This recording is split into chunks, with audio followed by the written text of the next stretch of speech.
So yes, Congress did just pass a bill that would force TikTok to be sold, otherwise face being banned in the United States. But here's why nobody should really be panicking. But first of all, welcome to Christosophy, the show where we talk about relevant topics and shine light into the darkest of places and spaces in society.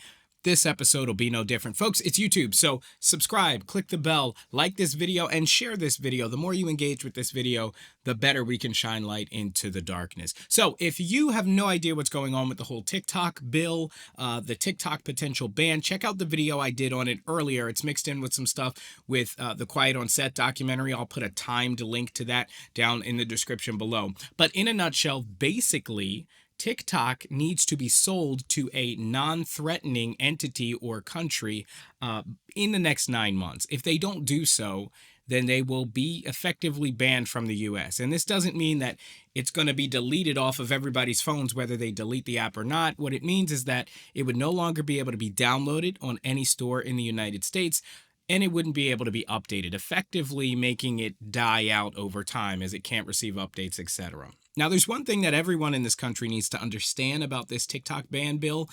It was not just passed by Congress. It was actually attached to a larger $95 billion bill that goes to fund the Ukraine, Israel, and other U.S. allies. So they kind of used the momentum and power of the TikTok ban and how it's so socially relevant right now to basically pass the bill. I believe the vote was 79-18. So this was almost a unanimous vote that this should go through. So let's get into details with this TikTok ban, and let's look at it from the perspective of all the players. It's only by seeing it through everyone's perspective that we'll get an idea of what's really happening here. So there are four key groups, four key players in this entire scenario. You have the people who want TikTok to be banned. You have the US government itself. You have TikTok itself.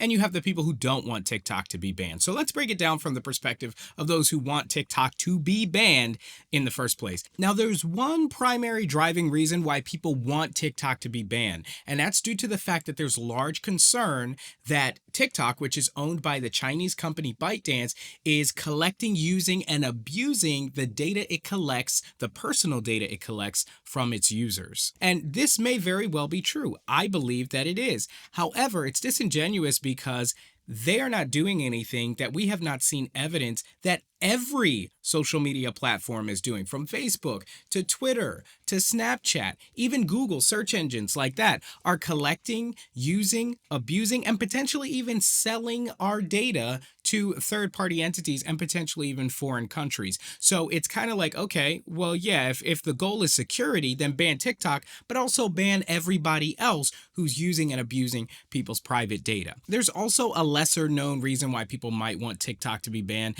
and that's that it's very hard to control one main narrative on TikTok. There are so many creators, so many conspiracy theories, so many ideas and beliefs being put out on that platform and promoted on that platform that you can't have one main storyline for anything anymore with the presence of TikTok. But that's a lesser known motivation. Now let's talk about the government. So the government as a whole comes at this basically from a national security standpoint. They're like, look, ByteDance is a Chinese owned company and we don't want the data of our citizens being so widely accessible by a Chinese company, which has been known to be hostile or adversarial with us and to us in the past. At least that's what they're putting out for everyone to see as their main reason for wanting TikTok to be gone. But I think it also largely has to do with that same controlling the narrative idea. I think the US government largely wants America to march kind of in lockstep with the idea of supporting Israel. As we know, this TikTok ban was attached to a larger $95 billion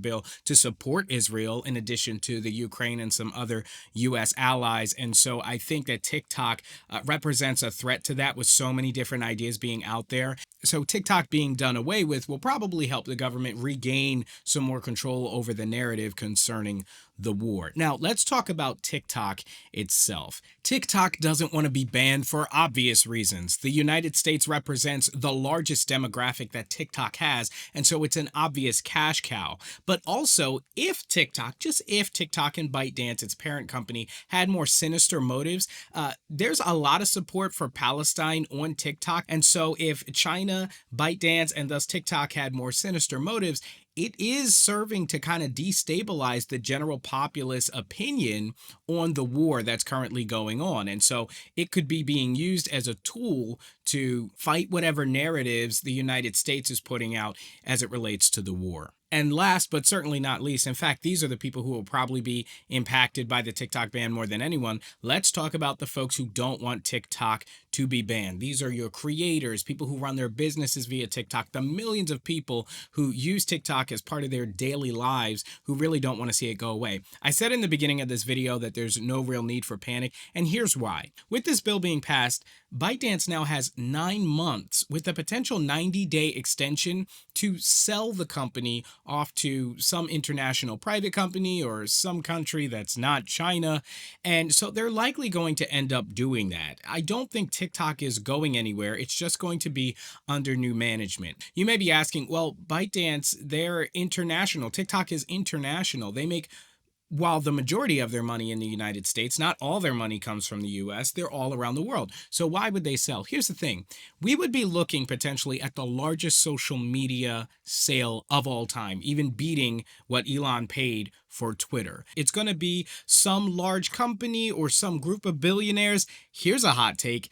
Elon Musk could potentially be in the running for buying TikTok. Then he would own X and TikTok.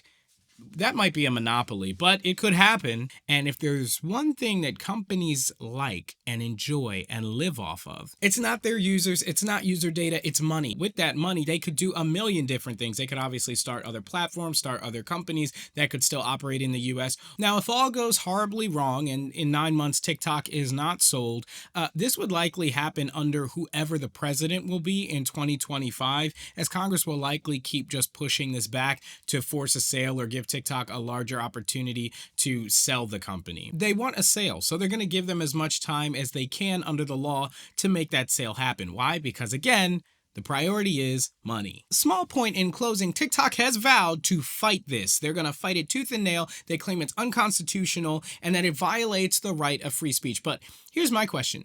Do the rights that American human beings get apply to Chinese companies? I just don't know if there's much footing or base to that argument. But let me know in the comments down below if you're more well-versed in the law and how all that would apply. I'd love to chat it up with all of you down in the comment section below. If you enjoyed this video, if it was helpful, click that like button, share the video to help more people, subscribe, and click the bell so you don't miss when I drop more videos like this as we continue to fight evil.